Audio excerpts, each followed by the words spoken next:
A veces suena irrisible cuando escuchamos a alguien que después de excederse en el comer y se enferma, se pregunta a sí mismo por qué está enfermo. Pero si se lo ha buscado, si está únicamente cosechando lo que ha sembrado. Así es, buscamos culpables en otras áreas como Adán y Eva en el Edén tratando de culpar a Dios, de hacerlo responsable, en vez de comprender que somos nosotros los responsables. Esto nos lleva a la reflexión de la lección de escuela sabática de esta semana que se ha titulado Ruth y Esther, la vida de dos personas extraordinarias que experimentaron en su carne propia el amor inmenso del Creador. Recuerden, el título es Ruth y Esther.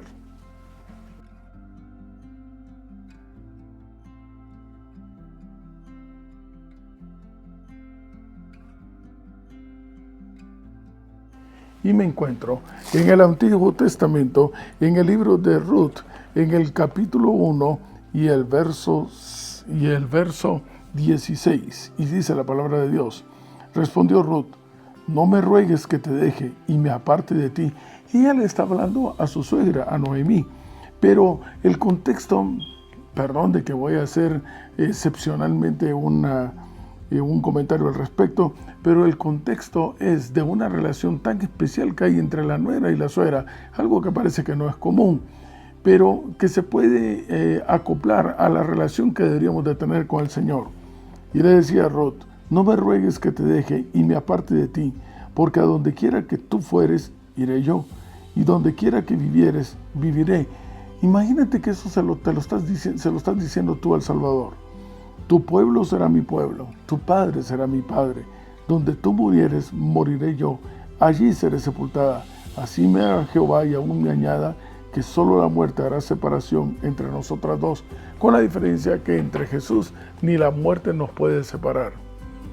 Quiero traer a colación en esta oportunidad también una entrevista que le hicieron a la hija de un predicador bastante célebre, Billy Graham. Ella, Jane Clayson, le preguntó a la hija de Billy Graham, Ana, ¿cómo puede permitir Dios que algo como los ataques del 9/11, la destrucción de las Torres Gemelas, los ataques terroristas, las balaceras en las escuelas, los huracanes, los sismos y los terremotos ocurren? Ana Graham, con mucha perspicacia, le contestó, Dios está más conmovido que todo esto que nosotros mismos, pero como por años le hemos estado pidiendo que salga de nuestras escuelas, que salga de nuestro gobierno y que salga de nuestras vidas, y siendo Él un caballero, poco a poco ha ido dándonos gusto y ha permitido que nos alejemos de Él. ¿Cómo podemos esperar bendición y protección de parte de Dios si le exigimos con cada uno de nuestros actos que se aleje? Me parece que todo empezó cuando Madeleine Murray O'Hair, quien más tarde fue asesinada, se quejó porque no quería la oración en nuestras escuelas. Y le dijimos, está bien. Luego, alguien dijo que sería mejor que no se leyera la Biblia en las escuelas.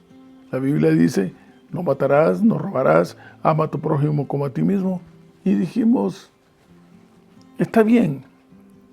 Tiempo después, el doctor Benjamin Spock dijo que no debemos castigar físicamente a nuestros hijos cuando se comportaban mal porque sus inocentes personalidades podrían deformarse, afectando su autoestima. Sin embargo, el hijo del doctor Spock se quitó la vida. Creímos que un doctor de su prestigio sabía lo que estaba hablando y por tanto apoyamos su consejo y dijimos, está bien. Ahora nos preguntamos por qué nuestros hijos no tienen conciencia, por qué no saben distinguir entre lo bueno y lo malo, por qué no les importa matar a desconocidos, a sus compañeros de clase o a sí mismos. Probablemente, si lo pensamos mejor, podemos suponerlo. Es que le hemos dicho a Dios no en nuestra vida. Creo que en gran manera se relaciona con el viejo proverbio: cosechamos lo que sembramos. En el día a día es común ver a las personas ignorar, rechazar y hasta burlarse de Dios para luego, cuando viene el mal o la tragedia provocada por ellos mismos, achacarle a Él toda la responsabilidad, preguntándose ¿por qué este mundo va camino al infierno? Si no es acaso que nosotros mismos hemos creado el mundo inhóspito en el cual estamos. Un mundo que tarde o temprano dejará de poderse sostener a menos que el Señor venga y, como decíamos la semana pasada, lo haga bueno y nuevo en gran manera de nuevo. Esta semana usted podrá estudiar en el folleto de la lección de escuela sabática algo de la experiencia de Noemí y de Ruth, y de cómo Ruth entonces se casa con Booz para poder recuperar la herencia que había dejado el esposo de Noemí. Esto se basa en un principio judaico llamado redimir o la redención. El vocablo redención etimológicamente está compuesto de red de nuevo otra vez y dención o emere, que significa tomar. En otras palabras, el vocablo implica el volver a tomar algo. La razón de vender o la razón de que eventualmente, si no tenían nada que vender, podían llegar a convertirse en esclavos, en siervos, viene por un empobrecimiento extremo. Ahora bien, la única forma en que esta persona podía ser liberada de la esclavitud a la cual se había sometido o podía recuperar las tierras que había vendido y por lo que se había quedado sin nada, era porque un pariente cercano comprara su libertad o comprara de nuevo las tierras. Y había una cierta obligación de podérselas vender, de devolver a este pariente cercano. Al pecar, apreciados amigos y hermanos, nos hemos convertido en esclavos de una conducta que nos ha separado de Dios. Y cada vez nos hundimos y nos hundimos más en esta conducta que rechaza al Señor. ¿Saben ustedes de que el vocablo esclavo, desde el punto de vista del estilo de vida en Roma, viene por la conquista de los romanos hacia los pueblos eslavos? Sin embargo, en lo que a la palabra de Dios se refiere, también el vocablo esclavo es un sinónimo de siervo, en donde de manera voluntaria la persona llegaba a la conclusión de que económicamente él estaba mejor sirviendo dentro de la casa como un siervo que fuera de ella sosteniéndose por sí mismo. Así que se declaraba siervo. Cuando ya no vivimos nosotros, sino que vive Jesús en nuestro lugar, Pablo entonces muy acertadamente se declara siervo del Señor o esclavo del Señor, pero dentro del contexto de que él de manera voluntaria se ha rendido a sus pies porque ha llegado a la consideración de que no puede estar en otro lugar mejor que no sea simplemente dirigido por las órdenes de Dios, por las órdenes de Jesús, por las órdenes del Salvador viviendo en su corazón, y que ya no vive él.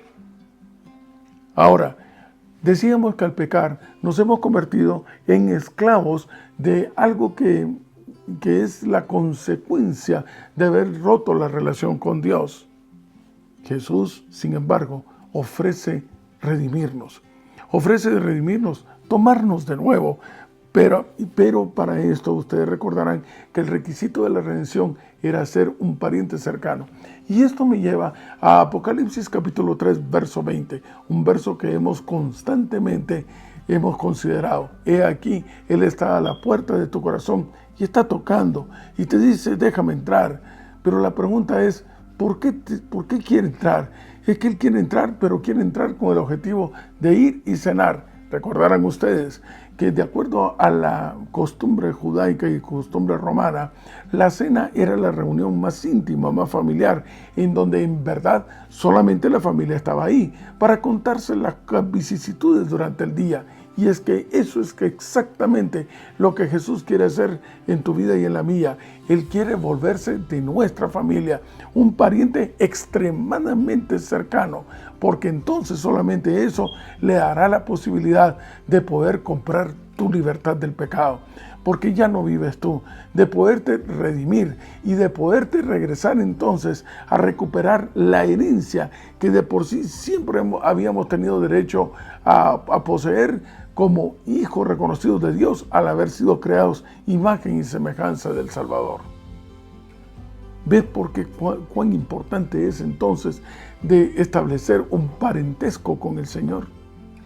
porque es la única forma en que nos puede redimir. Es que nos compró. Y estos son textos que quisiera invitarles a que ustedes me acompañen, por favor, a buscarlos. El primero de ellos, encontrado en el Nuevo Testamento, estoy en el libro de Primera de Pedro. Primera de Pedro, estoy ahora en el capítulo 1, el verso 18 al 19. Y la palabra de Dios dice: sabiendo que fuisteis rescatados de vuestra vana manera de vivir, la cual recibisteis de vuestros padres, no con cosas corruptibles como oro o plata, sino con la sangre preciosa de Cristo. Es que siempre hay un precio que pagar para poder redimir. En este caso fue la sangre de Cristo, como de un cordero sin mancha y sin contaminación. También Apocalipsis en el capítulo 5 y el verso 9 nos da una declaración de este pueblo especial que tiene un canto nuevo. Dice la palabra de Dios en el capítulo 5 y el verso 9 de Apocalipsis: cantaban un nuevo cántico diciendo: digno eres de tomar el libro y de abrir sus sellos, porque tú fuiste inmolado. Con tu sangre nos has redimido para Dios de todo linaje y lengua y pueblo y nación. Y nos has hecho para nuestro Dios reyes y sacerdotes, y reinaremos sobre la tierra. La pregunta es: que nos ha redimido ¿para quién? Dejamos de ser esclavos de una muerte eterna y pasamos entonces de manera voluntaria, porque estaremos mejor que en ningún otro lado, a ser siervos del Señor, pero para la eternidad. Porque, y esto nos, al adoptarnos Él como familia, pasamos entonces también a recibir la herencia y nos convertimos en coherederos del Salvador. Bendito y alabado sea su nombre por eso. Entonces, la pregunta es: si tanta conveniencia, si todo es tan bueno al establecer de nuevo esa relación íntima con Dios, ¿por qué razón no regresamos? ¿Por qué es tan complicado? ¿Por qué es tan difícil cuando tú llegas y presentas a Jesús y la persona que te está escuchando, lo primero que te dice es: mire, esto no es fácil, lo voy a pensar, es que de pronto y si mañana fracaso de nuevo, es que no estoy seguro? Vamos, ¿cómo no puedes estar seguro? En primer lugar, porque hay una autoculpabilidad. Generalmente nosotros mismos nos culpamos de nuestros actos. El enemigo está constantemente señalando tus errores. Eso es lo que dice la palabra de Dios en Apocalipsis capítulo 12, verso 10. Él nos está acusando, es el acusador de nuestros hermanos. Es quizás la única vez en que el diablo en verdad está diciendo algo que es cierto. La vida miserable que tú y yo hemos llevado al estar desconectados de la fuente de la vida, que es el Señor. Todos nuestros errores, Él los saca a luz, se siente propietario nuestro, luchó entonces también por el cuerpo de Moisés, quiere luchar por el tuyo, quiere luchar por el mío, pero bendito alabado sea el nombre de Dios. El Señor se presenta como aquel pariente cercano que nos ha redimido porque nos ha comprado con su sangre. A veces el verdadero problema está en que nos hundimos y el enemigo te quiere estar convenciendo de que ya para ti no hay una opción, que es imposible que se te perdone. El Señor de pronto, hace rato, cuando tú se lo solicitaste con un verdadero arrepentimiento, te ha perdonado, pero tú mismo te lo estás recriminando. Es que el problema no está en si Dios te perdona, el asunto está en si nosotros nos hemos perdonado. Cuando tenemos la plena convicción de que nuestro nombre ya fue inscrito de nuevo en el libro de la vida del Cordero, entonces acepta la salvación del Señor. Ofendes el sacrificio de Jesús en el Calvario cuando tú mismo te estás reprochando un pasado que Él ya no recuerda. Y con mayor razón, aquellos movidos por el espíritu diabólico están también recordando tu pasado, ese pasado que el Señor ha hundido en lo más profundo del mar. Ahora ha llegado el momento entonces de citar de nuevo al libro de Esther. Esther en el capítulo 4 y el verso 14. Y la palabra de Dios dice en Esther, capítulo 4 y verso 14. Porque si callas absolutamente en este tiempo, respiro y liberación vendrá de alguna otra parte para los judíos, mas tú, la casa de tu padre, pereceréis, y quién sabe si para esta hora has llegado al reino. está escuchando lo que dice la palabra de Dios. Aunque se le dijo en esa época, en la época de Esther, esto puede extrapolarse también a nuestro tiempo. Has conocido al Señor, te lo han presentado. Ay de ti entonces si no lo compartes con otros, que es inevitable. Cuando en forma auténtica el Señor está reinando en tu corazón, se te desborda, aparte que se te nota, porque no lo puedes esconder, no deseas esconderlo, sino que es imperiosa la necesidad de poderlo compartir, porque eso sí, ten cuidado, no somos indispensables en la obra de Dios. No somos indispensables. Si tú te callas, incluso las piedras podrían entonces predicar y anunciar que Jesús viene pronto. Esa corona que ha sido guardada especialmente para ser puesta sobre tu sien, si tú no la cuidas, entonces ocupará la cabeza de otro. Pero esta obra se terminará contigo, sin ti o a pesar de ti. ¿Por qué? Porque es necesario y es urgente que por amor a aquellos que sí reconocen a Jesús como el Salvador y que desean de nuevo volver a ser llamados hijos de Dios, el Señor venga. Has encontrado a Jesús, bendito alabado sea el nombre de Dios. Ahora conviértete, como diría nuestra emisora, en un ángel de esperanza. Y en la fe y la confianza de que somos convertidos en focos de luz, para anunciar a aquel que nos ha sacado de las tinieblas hacia su luz admirable. Es así como vamos de regreso a casa, con la confianza absoluta, la gratitud eterna de haber sido redimidos por el inmenso amor del Salvador.